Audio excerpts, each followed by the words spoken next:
What's the cleverest thing an elderly person has done to outsmart someone? My great-aunt Helen was 92 years old, sharp as a tack but physically frail. After a fall, we hired a live-in aide for her named Carol, on paper. Carol was perfect, glowing references, a warm smile. Helen loved her at first, but after a few months, things started to feel off. When I'd call, Carol would always answer the phone. "Oh, Helen's napping," she'd say cheerfully.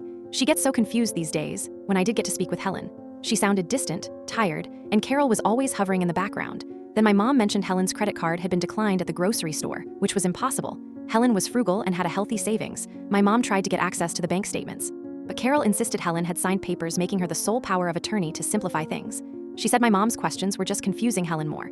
Carol was isolating her, painting her as senile to the family, so we wouldn't question the financial control she was seizing. We felt helpless. Accusing Carol without proof would just make her double down, and we were terrified of what she might do to Helen if she felt cornered. I was venting my frustrations to a friend who was a new mom. "You should get your aunt a nanny cam," she suggested. The idea was brilliant. The next time I visited, I brought Helen a gift, a new digital photo frame. I told Carol it would scroll through family pictures to keep Helen from feeling lonely. What I didn't tell her was that I'd spent 6 hours online finding a model where the camera lens was perfectly disguised as one of the screw holes on the back. I set it up on the mantelpiece in the living room, facing Helen's favorite armchair and the small desk where she kept her purse and medication. The camera fed a live stream to an app on my phone. For the first week, it was just boring, Carol being overly sweet whenever Helen was in the room. Then, I saw it, one afternoon, after giving Helen her pills. Carol waited for her to doze off in her chair.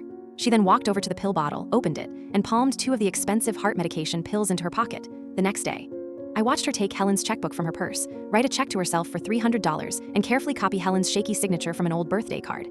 She was slowly poisoning her and robbing her blind. I had the proof, but I needed Helen's help to make it undeniable. I called her for our weekly video chat.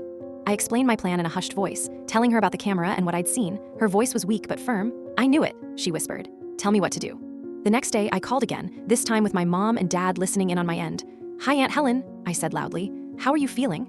Carol's face appeared beside her, smiling her fake, sweet smile. "We're having a wonderful day, aren't we, Helen?" I asked Helen to show me the new bird feeder outside the window. As she turned with the phone, she let out a small, theatrical gasp and accidentally dropped it on the end table. The phone landed perfectly, screen down, the camera pointing directly at the desk. For a full 30 seconds, all we could see was Carol, thinking she was unobserved, taking Helen's wallet out of her purse and slipping a $50 bill into her own pocket. She then picked up the phone, her syrupy smile back in place. "Oh, so clumsy today," she said into the camera. I just stared back at her, my face cold as ice. "Carol," I said calmly, "my father is on his way over with the police. You have about 20 minutes to pack your things." Her smile vanished. The color drained from her face as she realized what had just happened. She stared at the phone in her hand as if it were a snake. My dad called the police with the video evidence while he drove over. Carol was arrested for theft and elder abuse.